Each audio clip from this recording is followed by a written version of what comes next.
cativos do segundo mundo. Quando chegamos a algum lugar com o anjo, vimos um grande edifício protegido por guardas.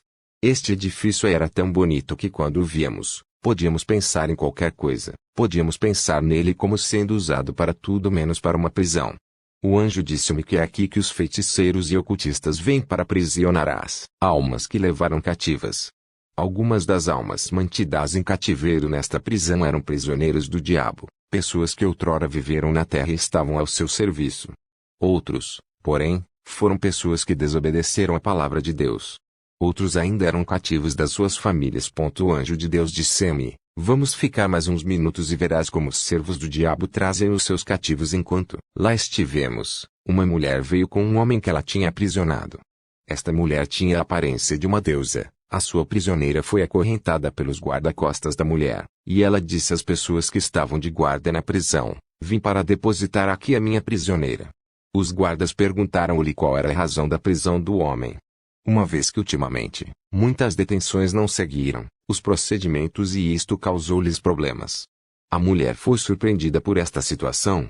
Os guardas confirmaram estas preocupações e disseram que da última vez que um incêndio tinha caído no vazio, e alguns seres apareceram, estavam vestidos de branco, que esses seres entraram e tiraram um dos prisioneiros. A mulher respondeu perguntando-lhes por que não tinham resistido. Os guardas responderam que o mestre deste povo é invencível porque tem poder omnipotente e ninguém lhe pode resistir. Disseram novamente à mulher para não mencionar o nome deste mestre neste lugar, porque não queriam meter-se em problemas. A mulher disse que também não queria arranjar problemas, que só vinha para deixar o seu prisioneiro ir embora. Então a mulher deu a razão pela qual queria encarcerar a sua vítima disse, este jovem é um recém-chegado ao meu bairro. Assim que chega, começa a fazer orações intensas que perturbam as nossas reuniões, o que nos impede de realizar os nossos voos. Cada vez que ora, começa a destruir as obras que impusemos na nossa vizinhança. Foi assim que concordamos na Irmandade prendê-lo. Durante vários dias de monitorização que colocamos em prática, descobri certas fraquezas na sua pessoa, entre outras, ele teve dificuldade em pagar as suas dívidas. Substituí-me por um penhorista, criei e enviei uma pessoa para o informar da minha atividade de penhorista, obriguei-o a vir pedir-me dinheiro emprestado. Antes de lhe dar o dinheiro pronunciei maldições que não só impediriam de usufruir do dinheiro, mas também que ele não me poderia pagar na data acordada. No final do termo, criei uma altercação com ele e quando ele reagiu, foi assim que aproveitei a oportunidade para o recuperar. Aqueles soldados de guarda ficaram satisfeitos com a sua acusação e disseram-lhe: lá está à tua direita, agora qual é o sofrimento que queres que lhe seja infligido? A mulher respondeu, que nada deve prosperar na sua vida, independentemente da atividade que empreenda, que não deve poder pagar pela sua casa, para que no final não possa fazê-lo e desocupar esta casa e deixar o nosso bairro, que para onde quer que vá, nada deve trabalhar na sua vida, e que as finanças devem tornar-se uma dor de cabeça para ele. E acrescentou, se ele se atrever a lutar para se libertar, aperte ainda mais o nó da forca. Os soldados disseram-lhe que se as coisas corressem mal, você conhece a lei. Ela respondeu que conhecia a lei, e partiu. Perguntei ao anjo quem era a pessoa a quem os anjos tinham vindo libertar. O prisioneiro para quem os guardas prisionais se tinham tornado demasiado severos. O anjo respondeu-me, ela é uma mulher casada que não teve filhos. Após 21 anos de casamento, conheceu um profeta que lhe profetizou sobre o que tinha realmente acontecido na sua vida. A propósito, o seu pai tinha feito acordos com seu tio para que ela permanecesse estéril e sem filhos. O profeta recomendou uma série de orações durante 453 dias. Como resultado desta orientação, intenso jejum e longas orações, o poder e glória de Deus manifestou-se, e esta foi a sua libertação. Foi por isso que estas pessoas vieram aqui buscá-la. O anjo disse-me, caro irmão, as prisões satânicas são reais, vamos apressar-nos e avisar a igreja para estar atento a estas coisas. 2 Crônicas 20:20 diz, e, pela manhã cedo, se levantaram e saíram ao deserto de Tocoa, e, saindo eles, pôs-se em pé Josafate, e disse, ouvi-me, ó Judá, e vós, moradores de Jerusalém, crede no Senhor, vosso Deus, e estareis seguros, crede nos céus profetas, e sereis prosperados. Esta mulher foi estéril durante 21 anos, Confiou num profeta e orou durante 453 dias para ter um bebê. Os homens devem aprender a confiar nos homens de Deus, e nos profetas. Actos 5:17-19 diz, e, levantando-se o sumo sacerdote, e todos os que estavam com ele eram eles a seita dos saduceus, encheram-se de inveja, e lançaram mão dos apóstolos, e os puseram na prisão pública, mas, de noite, um anjo do Senhor abriu as portas da prisão, e tirando-os para fora. Os anjos do Senhor ainda hoje libertam. Abacuque 1:9 diz, até quando, Senhor, clamarei eu, e tu não me escutarás? Gritarei, violência, e não salvarás? Por que razão me fazes ver a iniquidade e ver a vexação? Porque a destruição e a violência estão diante de mim, há também quem suscite a contenda e o litígio. Por esta causa, a lei se afrouxa, e a sentença nunca sai, porque o ímpio cerca o justo, e sai o juízo pervertido. Vede entre as nações, e olhai, e maravilhai-vos, e admirai-vos, porque realizo, em vossos dias, uma obra, que vós não crereis, quando vos for contada. Porque eis que suscita os caldeus, nação amarga e apressada, que marcha sobre a largura da terra, para possuir moradas não suas. Horrível e terrível é, dela mesma sairá o seu juízo e a sua grandeza. Os seus cavalos são mais ligeiros do que os leopardos e mais perspicazes do que os lobos à tarde. Os seus cavaleiros espalham-se por toda parte, sim, os seus cavaleiros virão de longe, voarão como águias que se apressam à comida. Eles todos virão com violência, o seu rosto buscará o oriente, e eles congregarão os cativos como areia. Ele queixase de que a justiça não tem força, que a lei não tem vida, que os ímpios triunfam, julgamentos iníquos e injustos, como os proferidos por feiticeiros. Ele queixase que os cavaleiros da Babilônia reúnem uma multidão de prisioneiros como areia. Quando entramos com o anjo, encontrei aulas, mas eram diferentes daquelas que tinha visto nas minhas visitas ao inferno. Falando do cativeiro de Israel, o profeta Ezequiel 19:8-9 diz, então, se ajuntaram contra ele as pessoas das províncias em roda, estenderam sobre ele a rede, e foi apanhado na sua cova. E meteram-no em cárcere com ganchos e o levaram ao rei da Babilônia, fizeram-no entrar nos lugares fortes, para que se não ouvisse mais a sua voz nos montes de Israel. Em cada uma destas gaiolas havia um guarda. Aproximamo-nos da primeira, e vi o rosto de uma rapariga bonita numa metade do rosto, e na outra metade, o rosto de um homem feio. Havia também uma fundação no interior, e depois um demônio estava a reunir formigas no rosto da rapariga, e ele estava a dizer palavras de maldição à rapariga. Não percebi bem o que estava a acontecer naquele lugar, e o anjo disse-me, esta rapariga chama-se Ornela, ela está viva na terra. Deus criou-a naturalmente bela, ela está no 5º ano do ensino superior. Um dia, acompanhados pelos seus amigos da escola, saíram para um passeio depois da aula, e ela usou a fundação XXL da sua amiga, mas a sua amiga era uma bruxa e já tinha enfeitiçado a garrafa do mundo das trevas. Ela tinha feito isto por ciúmes, porque sabia que a beleza da sua amiga era um caminho de bênção que levaria ao casamento, e esse caminho era o plano de Deus. O casamento da sua amiga deveria ter lugar logo após ela se ter formado na escola estatal. E uma vez que tinha usado a base bruxuleante da sua amiga, surgiram lesões na sua pele facial e nenhum tratamento podia curar a doença. O anjo disse-me, o que é feito a um homem no plano espiritual, ele experimenta no plano físico. Muitas pessoas experimentam coisas no plano físico porque são espiritualmente condenadas. Enquanto observávamos esta gaiola, o anjo mostrou-me um lugar que era uma vasta extensão. Havia um homem que era feiticeiro e que foi transformado num sorriso, cuja missão era destruir a vida das pessoas. Agora ele deveria viver até 70 anos na terra, mas o diabo propôs-lhe sacrificar os seus 30 anos de vida para ir e continuar a sua vida no reino satânico. Por isso este homem aceitou. Quando lá chegou, foi feito escravo e acorrentado. O anjo disse-me, sempre que alguém vem buscar dinheiro ao diabo, são estes prisioneiros que devem trabalhar para ele, para que ele fique rico. Olhei para ele e vi que estava cansado, exausto, como se tivesse passado muito tempo sem comer nem beber, e o anjo disse-me, o diabo é o pai da mentira. Estas prisões satânicas têm vários departamentos. Continuou e disse que iríamos visitar cada ala para que eu pudesse memorizá-la. Saímos de lá e tomamos um caminho onde havia um barranco, e o anjo disse-me que iríamos agora visitar o tribunal satânico, um tribunal instalado dentro da prisão.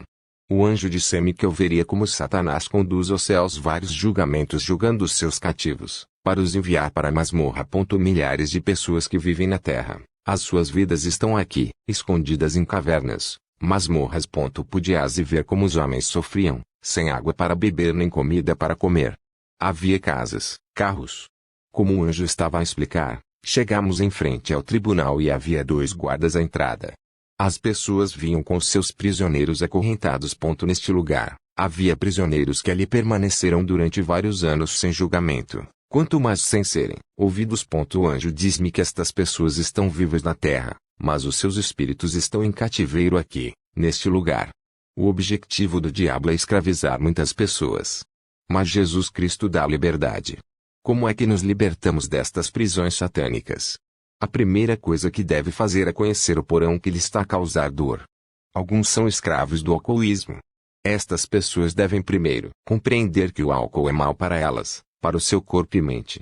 Depois de ter compreendido isto, a pessoa deve procurar o Senhor para recuperar a sua liberdade. O anjo disse-me: explicar-vos-ei muitas coisas que vos mostrarão como se libertarem destas coisas, mas vamos depressa, pois estamos atrasados como o julgamento. Quando encontramos o juiz-presidente no meio do tribunal, com outros juízes à sua direita e esquerda. Por outro lado, havia mais juízes. Mas todos eles tinham chifres, tinham livros pretos. Neste local, as pessoas vieram reclamar, os juízes registraram as suas queixas e também lhes deram o dia fixado para o julgamento. Enviariam também soldados com mandados de prisão para as vítimas a fim de as apresentarem à força nos vários julgamentos. Todos os queixosos receberam soldados para facilitar a detenção dos acusados. O anjo disse-me que as pessoas que nos seus sonhos veem soldados a vir para os prender, estes soldados vêm dos tribunais do mundo escuro. Os olhos do juiz-presidente estavam vermelhos. Ele bateu na mesa com o martelo do juiz e disse: chamamos agora o queixoso e o acusado. O queixoso estava acompanhado pelas suas testemunhas, e o acusado estava acorrentado e sozinho. O juiz deu as razões da queixa e disse: você é demasiado próspero nos seus negócios, e começa a exibir-se às pessoas dando-lhes ajudas, presentes, etc., e pensa que é o mais rico de todos. O queixoso falou e disse: este homem é meu primo, tornou-se rico sem que a família o soubesse. Quando fui visitar, descobri a sua fortuna. Fiz um pequeno pedido, mas ele só me deu transporte e disse-me que voltasse mais tarde. Foi assim que trouxe este dinheiro do transporte para a nossa irmandade. Foi perguntado ao queixoso quem era o chefe da irmandade. A pessoa em questão, ou seja, o chefe da irmandade, levantou a mão e disse: aqui estou eu. E prosseguiu: trouxeram-me este processo e após investigações, descobri os factos. Acontece que este homem que é acusado é um homem rico. A sua riqueza perturba o nosso irmão, por isso ordenei a sua prisão imediata e instruí a sua transferência para cá. O juiz-presidente disse ao acusado: cometeram uma grande ofensa. Ordenou aos outros juízes presentes e aos escriturários que revistassem os registros da família do acusado. Após verificação, descobriu-se que os seus antepassados tinham feito um pacto de que ninguém tinha o direito de prosperar e possuir uma fortuna. O juiz-presidente disse-lhe: como é que te deste o direito de acumular esta fortuna e foste bem-sucedido? Ficarás aqui porque estás condenado a sofrer por toda a vida. Ouça a sua frase: todos os seus carros se avariarão. Instruiremos os mecânicos que trabalham conosco a destruir estes veículos até que fiquem arruinados. E se contactar mecânicos, que não são nossos, amaldiçoaremos as suas mãos para destruir os seus veículos. Acabará por vender estes veículos. E depois de os vendermos, vamos angariar pessoas que virão e roubar o dinheiro da venda. Quanto a todos aqueles que vos devem dinheiro, endureceremos os seus corações para não vos pagar de volta. Quanto às suas contas bancárias, os acionistas seus parceiros recuperarão a sua parte e a sua empresa irá à falência, e você mesmo não poderá recuperar nada. A sua queda estará completa ao fim de 2 anos. O juiz-presidente ordenou o confisco de todos os seus bens. Isto foi feito. O anjo de Deus disse-me: avisa o povo de Deus, que deve sempre entregar os seus bens nas mãos de Deus. Em Jeremias 179 a Bíblia diz: o coração do homem é enganoso acima de todas as coisas, e é perverso. Caros cristãos, falo-vos agora, não mostreis a todos a vossa riqueza ou as vossas realizações. Nem todos ficarão satisfeitos com o seu sucesso no mundo. Seja prudente e discreto. Foi o primeiro julgamento ao que assisti. Eu não acreditaria nestas coisas se não as tivesse visto com os meus próprios olhos. Depois teve outro julgamento, o segundo. Era um homem de negócios no ramo das importações. Comprava motores no Dubai e vendia-os em Angola. Um dos seus clientes levou um motor de veículo a crédito e não quis liquidar a dívida. Desconfortável com os lembretes do vendedor ao seu fornecedor, surgiu uma discussão entre eles e o comprador, que ameaçou o seu credor e prometeu dar-lhe um contratempo. Assim, o cavalheiro foi a um tribunal satânico para se queixar. O juiz-presidente falou e disse: "Estamos aqui para defender os interesses do nosso povo." Ordenou imediatamente a prisão do acusado e o desaparecimento dos seus contentores, mesmo que fossem inocentes aos olhos do senso comum. Ele acrescentou: "No dia em que for buscar os contentores dos seus bens, ninguém os encontrará." Condenou à falência e nunca mais encontrará formas de continuar o seu negócio. O tribunal decidiu que o seu dinheiro e bens deveriam ser enterrados num caixão. Isto foi feito. Foi com o coração ferido que participei nos julgamentos e na queda dos meus inocentes irmãos e irmãs cristãos. Terceiro julgamento. Na vida, quando alguém se compromete a inovar num campo, nem sempre agradará a todos. Um homem que tinha fundado uma clínica. Este homem partiu para fundar a sua clínica e contratou pessoal. Mas um dos médicos, que era satanista, não gostou do fato de o hospital estar a florescer e de ter conquistado uma grande clientela. Foi assim que este último decidiu apresentar uma queixa ao tribunal satânico. Depois de ouvir o queixoso, o juiz decidiu a seu favor e decidiu enviar as trevas para afugentar os doentes. Para tal, resolveu injectar mau comportamento na profissão médica, principalmente nos médicos, o que afastaria a clientela do hospital para que este acabasse por ir à falência. Foi dado ao queixoso soldados para irem e executarem esta missão e a sentença do tribunal. Mas no processo, o queixoso, que estava empregado na clínica, foi informado que se houvesse repercussões, seria ele a pagar por elas, ou seja, seria responsabilizado se as coisas corressem mal. O juiz foi colado ao seu ecrã e estava a ver o filme dos soldados enviados para a missão. O anjo disse-me para observar atentamente o desenrolar dos acontecimentos a partir do julgamento. À medida que iam, a equipe de soldados chegou ao hospital. O oficial encarregado da missão apresentou-se a um gigante que estava em frente ao hospital e deu-lhe o mandado de busca. Este último, ouvindo o gigante, após a leitura do mandado, concedeu ao oficial autorização para entrar nas instalações a fim de realizar o trabalho, que consistia em lançar feitiços malignos dentro do hospital. O anjo disse-me que este gigante era o chefe da terra. De facto, quem é um chefe da terra? Quando o diabo foi expulso do céu, aterrou na terra. E aí ele expôs o seu reino. Ele estruturou a organização estabelecendo uma hierarquia. Ele estabeleceu aqueles que dirigem continentes, aqueles que dirigem países e cidades, distritos, avenidas, parcelas, águas e florestas. Em cada uma destas entidades, existe uma estrutura chefiada por um chefe. E o chefe da terra controla a área, gere e supervisiona a vida do povo, os seus interesses, aplica as leis do governo satânico no local onde a sua autoridade se estende. A sua função é também fazer cumprir os planos do mundo escuro, oculto. Quando estrangeiros ou outros visitantes chegam ao seu território para operar, devem apresentar-lhe o mandado e é ele que tem autoridade para autorizar todas as atividades. É ele quem dá as impressões digitais das pessoas procuradas pelo mandado. É também ele que dá o impulso ou a tendência do modo de vida na Terra sob a sua autoridade. Como remuneração tem direito a impostos, pelos quais tem de se ajudar a si próprio causando mortes, especialmente através de roubos inspiradores, lutas que resultam ou em derramamento de sangue ou em doenças e outras formas de sofrimento. Estas são as realidades ocultas do mundo em que vivemos. O julgamento seguinte envolveu uma rapariga que tinha sido espiritualmente casada com seu tio. As coisas começaram a melhorar na vida da rapariga, pois encontrou um noivo que propôs o casamento. Invejoso e frustrado, o tio foi ao tribunal satânico para reclamar. Ele formulou a sua queixa da seguinte forma: casei com a minha sobrinha, mas ela quer deixar-me por outro homem. Como pode ela ter outro marido? Não posso partilhar o meu amor com mais ninguém. Espantado com esta queixa de um tio que casou com a sua sobrinha, eu disse ao anjo: isto não é incesto? O anjo disse-me: o seu tio é um marido nocturno, e a rapariga encontrou um noivo no mundo visível. Este homem, o tio, estava a segurar os filhos espirituais que tinha com a sua sobrinha e eles exigiam o regresso das suas mães. O juiz, falando em tom severo, disse: isto é inaceitável. O que ela cometeu é pura e simplesmente adultério. Como sentença, o juiz disse: deixem-na casar, mas ela não terá filhos. E o seu novo marido não será fiel a ela, e na sua casa nunca será feliz. Que o mal-entendido acompanhe o seu casamento. O tio, que era o queixoso, estava satisfeito com o veredicto contra sua sobrinha.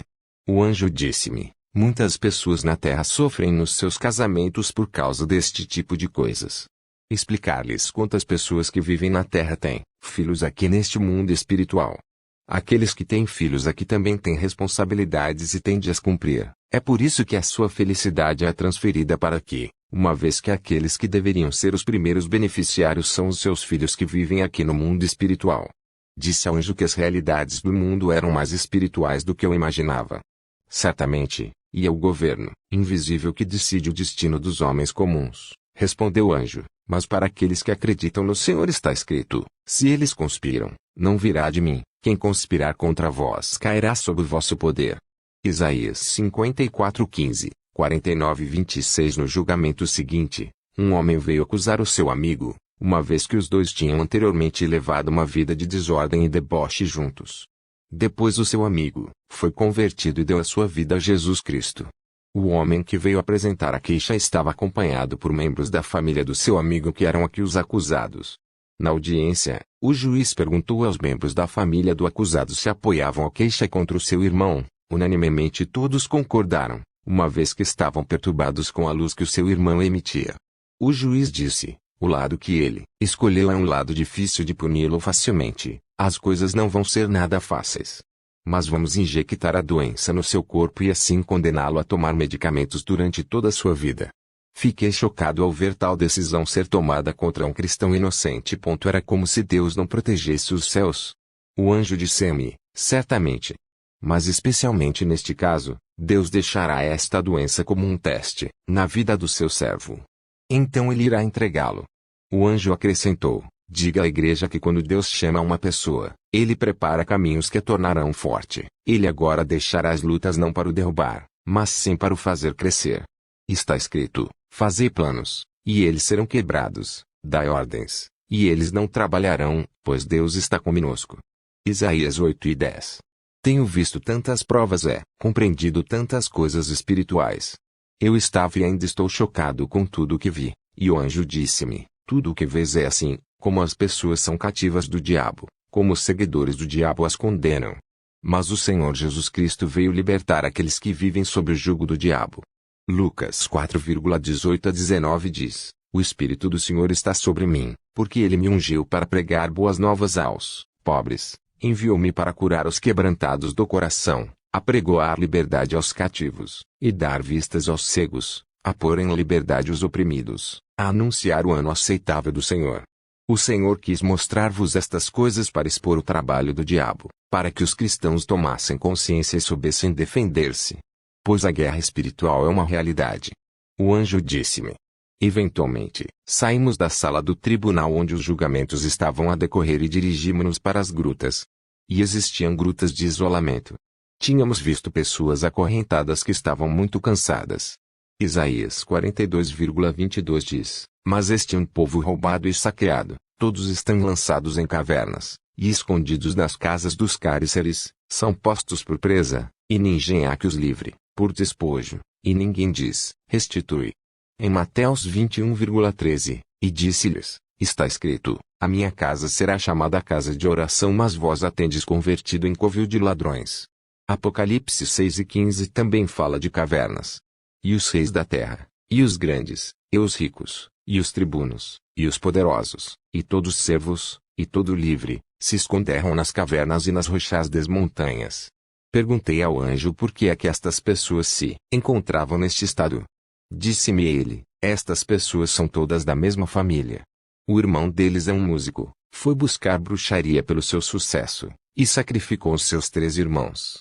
É por isso que eles estão aqui, porque na terra o seu irmão usa as suas estrelas. O anjo disse-me: tem cuidado. Muitas pessoas que são bem-sucedidas na terra vendem as almas dos outros. Hoje em dia muitos músicos seculares estão a fazer este negócio. Vi as almas de muitas pessoas a dançar naquele lugar. O anjo disse-me, eles são fanáticos dos músicos. Quando seguem a sua música, são automaticamente capturados. As suas estrelas são arrebatadas e usadas. Estes fanáticos estão agora sob controle e são os músicos que decidem agora o seu destino. E quando se trata de sacrifícios, os músicos ajudam a si próprios, a estas pessoas que são capturadas. Enquanto estavam a dançar, vi caixões ao lado de alguns dos cativos. Por isso, no dia em que estes músicos precisarem de sacrifício, eles virão e ajudar-se-ão a si próprios, porque para eles, estas pessoas já estão sacrificadas. Vi na outra caverna alguém que estava amarrado. Ele era meio homem meio animal. Ele disse aos guardas para o deixarem sair. Os guardas disseram-lhe para ficar quieto. O anjo disse-me, este homem foi nomeado procurador da República, foi buscar um poder para sua proteção. Foi levado para uma seita e lá foi-lhe pedido para sacrificar 3 pessoas. Sacrificou a sua mãe, mas para além da vida da sua mãe, foi-lhe pedido que sacrificasse os seus filhos, algo que não estava disposto nem era capaz de fazer. Apesar da insistência das autoridades do culto, ele permaneceu inflexível em sacrificar todos menos os seus filhos. Por isso, o culto decidiu tirar-lhe a vida. Para isso, foi atingido por uma paralisia na decisão da seita. Ele está agora na terra, doente e assim permanecerá até o dia da sua morte. Este homem foi espiritualmente transportado e depositado no mundo das trevas para que mesmo que o tentemos curar, não funcione. O anjo disse-me, só Deus pode curar este homem, mas só se ele confessar tudo o que fez. Muitas pessoas no mundo estão na raiz do seu sofrimento, estão bloqueadas pelo que fizeram. Para poderem sair deste tipo de situações complicadas, têm de confessar. Noutra caverna, vi crianças a chorar, exigindo que as suas mães viessem buscá-las. Os soldados de guarda disseram-lhes, cala-te, foi a tua mãe que te pôs neste lugar, não sairás. Perguntei ao anjo como e por que estas crianças foram lá para. O anjo disse-me, a mãe destas crianças chama-se Maria Helene. Quando era jovem, teve 2 abortos e depois casou-se. Depois do seu casamento ela precisou de filhos, e então os demônios vieram e levaram os 2 filhos que ela tinha deixado, os filhos que ainda não tinham nascido na terra, mas os demônios levaram-nos. Os demônios disseram que como ela não precisava de filhos e tinha abortado os 2 primeiros, ela já não podia ter os 2 restantes. Embora os pastores tenham vindo rezar por ela, a sua situação não mudou e tudo permaneceu na mesma. Para ver a mão de Deus, esta mulher deve confessar os seus pecados. A oração por si só não é suficiente. O anjo disse-me, a confissão será uma chave que deve ser acompanhada de oração, pois aqueles que sofrem pelo mal que cometeram sofrem a consequência dos seus actos. Noutra caverna, vi um homem que estava doente. O homem, apesar da sua condição, estava a ser guardado por soldados. O anjo disse-me, este homem passou 8 anos neste lugar, ele era pastor. Um dia foi rezar por uma pessoa doente, e a doença veio da família da pessoa que estava doente. O pastor que foi organizar a oração pela pessoa doente não temia a Deus. Para o serviço de oração, ele pediu-lhes uma oferta para o serviço de oração, pediu-lhes uma oferta de 800,00 francos CFA e montou uma vigília de oração. Antes da vigília, o pastor foi dormir com a sua concubina. Foi assim que os feiticeiros da família do homem doente trocaram a doença do seu irmão pela saúde do pastor, uma vez que este, ao pecar, se tinha colocado à mercê do diabo e dos seus acólitos. E estes feiticeiros levaram-no para as cavernas onde aprisionaram as vidas dos seus prisioneiros. Apesar de todas as orações feitas a favor do pastor pelos seus colegas, ele não foi curado, especialmente porque não queria confessar o seu pecado. O anjo acrescentou e disse, todos os que brincam com Deus estão a gozar consigo próprios. Gálatas 6:7 diz, não erreis, Deus não se deixa escarnecer, porque tudo que o homem semear, isso, também, ceifará. Vi pessoas a serem torturadas. O anjo disse-me, eles são crentes numa igreja em Kinshasa. O seu pastor criou um sistema de facturação, cobra $20 antes de receber qualquer crente para uma consulta.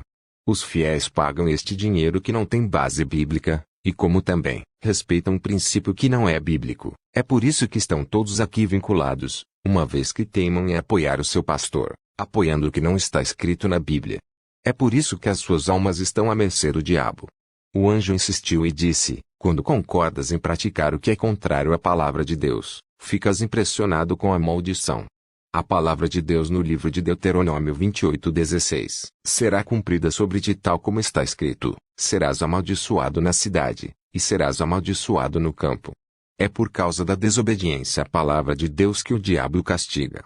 Qualquer luta que o diabo faça contra um cristão inocente não tem poder sobre ele, mas se o cristão for anteriormente culpado, nesse momento o diabo terá poder sobre a sua pessoa, e neste caso, a única arma capaz de sair desta situação é o arrependimento, a confissão e um compromisso total para com o Senhor. Continuamos a caminhar, juntamente com o anjo de Deus. A uma boa distância, vimos soldados a fugir em todas as direções, todos eles em desordem. Perguntei ao anjo por que é que estas pessoas se encontravam num tal estado de caos. O Senhor Jesus Cristo enviou os seus anjos para libertar os cativos, uma vez que estas pessoas não podem suportar o poder de Deus, e é por isso que estão a correr aqui e ali. Ouvimos a destruição de uma porta. Os anjos que foram enviados chamaram cada prisioneiro pelo nome, e os prisioneiros saíram da prisão. Depois disseram aos prisioneiros libertados: o Senhor enviou-nos para vos libertar por causa do pacto entre ele e o seu servo. Perguntei ao anjo quem era este servo do Senhor.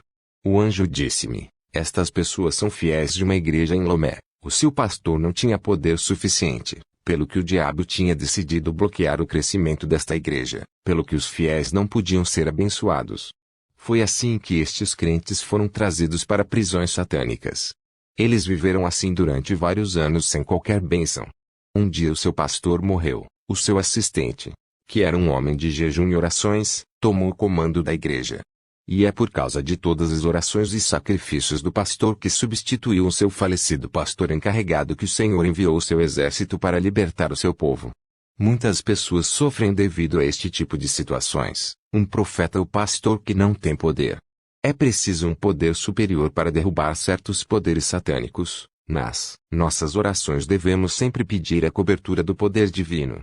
E devemos assegurar-nos de que o nosso pastor é um homem poderoso de Deus. Caso contrário, orar numa tal igreja é um risco.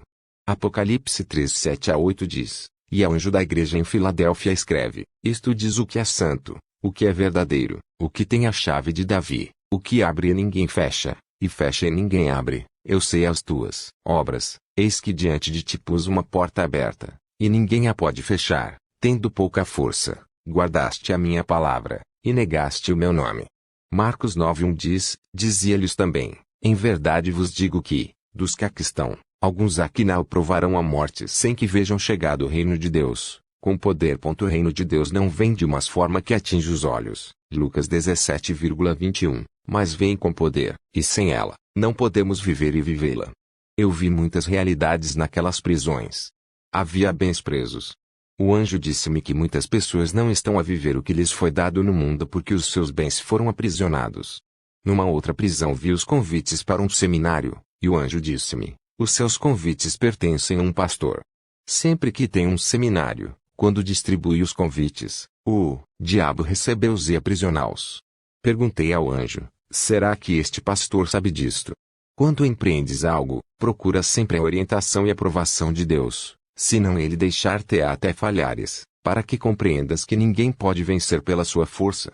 Está escrito no livro de 1 Samuel 2,9, os pés dos seus santos guardará, porém os ímpios ficarão mudos, nas trevas, porque o homem não prevalecerá, pela força. O anjo mostrou-me outra prisão, lá dentro havia papéis em que estavam escritas respostas. O anjo de Deus disse-me: havia uma igreja e se o pastor temia a Deus, por causa da conduta do pastor, os fiéis eram abençoados. Os feiticeiros que viviam nas proximidades foram queixar-se ao tribunal satânico, de onde foram enviados demônios para combater este pastor, mas não puderam, por causa do seu nível espiritual. Assim, tomaram a resolução de enfeitiçar os fiéis para que começassem a falar mal contra o seu pastor. Ele, o pastor, continuou a rezar pelos seus fiéis, mas infelizmente todas as bênçãos dos fiéis foram detidas pelos demônios. Por causa da conduta dos fiéis. O anjo acrescentou: quando criticares um ungido de Deus, um verdadeiro servo de Deus, serás definitivamente atingido com uma maldição. Salmos 105,15 diz: não toqueis nos meus ungidos, e não prejudiqueis os meus profetas. Vi mais uma prisão cheia de corações de pessoas, corações humanos com o nome de uma igreja. O anjo diz-me que o diabo aprisionou os corações destes crentes para que eles não possam compreender tudo o que o seu pastor ensina. Mesmo quando o pastor ensina, que não se retraiam, para não se converterem. O que fez então o pastor, uma vez que está a ensinar a palavra de Deus? O problema é a intenção, o motivo da sua pregação é impuro. Há pastores que pregam para que as pessoas vejam que pregam bem e não mais. Outros pregam simplesmente para mostrar o seu conhecimento, para que o mundo veja que tem conhecimento. Outros pregam mais descuidadamente. Outros, por outro lado, pregam para ganhar dinheiro. Mas um homem de Deus que investe na pregação deve visar o objetivo de que esta pregação se destine a salvar vidas, que se arrependa sinceramente. O pregador também deve ter tempo para orar pela sua pregação. Deus olha para a intenção e o motivo da pregação, e a partir daí julgará os pregadores. Perguntei ao anjo como pregar para salvar almas. Disse-me ele: a sua pregação deve ser inspirada por Deus, deve permanecer muito tempo na presença de Deus em oração para ouvir a sua vontade pelo seu povo, deve sentir-se sincera e profundamente comovido pelo amor de salvar a audiência que o está a ouvir, deve-se pregar o que se vive e se acredita, deve-se pregar sem má intenção, deve-se pregar com espírito de misericórdia para que estas pessoas vivam o que se lhes dá, o alimento que Deus achar adequado para elas, deve-se pregar apenas a palavra de Deus. O anjo acrescentou isto e disse: muitas pessoas falam mas não pregam o evangelho. O anjo acrescentou isto e disse: muitas pessoas falam mas não pregam o evangelho. Irmão, agarra-se a tudo o que eu digo e vive-o. O anjo disse-me. Ele perguntou-me se eu tinha compreendido e retido o que vi naquela prisão. Os homens devem sempre procurar libertar-se destas prisões satânicas. Devo levá-lo a algum lugar. Disse o anjo. Ao sairmos deste lugar, reparamos num homem cambaleante na sua cela. Ele estava bêbado. O anjo disse-me: este homem estava destinado a substituir o seu pai no seu emprego após a reforma do seu pai, uma prática de herdar um pai em caso de morte do pai. Mas a sua mãe queria que o seu segundo filho aceitasse o emprego em vez disso. Uma vez que a empresa tinha rejeitado a escolha da mulher, ela veio para pôr aqui a alma do seu filho. E na terra, o seu filho, que foi escolhido, está agora a viver uma vida de embriaguez. O anjo de Deus disse-me: todas estas pessoas que estão aqui nas prisões ainda estão vivas na terra, mas aqui, no mundo satânico, estão condenadas. O homem deve compreender, quando leva uma vida que ele próprio deplora, apesar dos conselhos, se ainda não pode desistir e se sente incapaz de tomar boas decisões para consertar, que está preso em um lugar. As pessoas precisam de aprender pela oração para libertarem as suas almas das garras do diabo. A batalha com este mundo aquático requer um intenso jejum e oração. Há condições que o diabo tem imposto aos homens,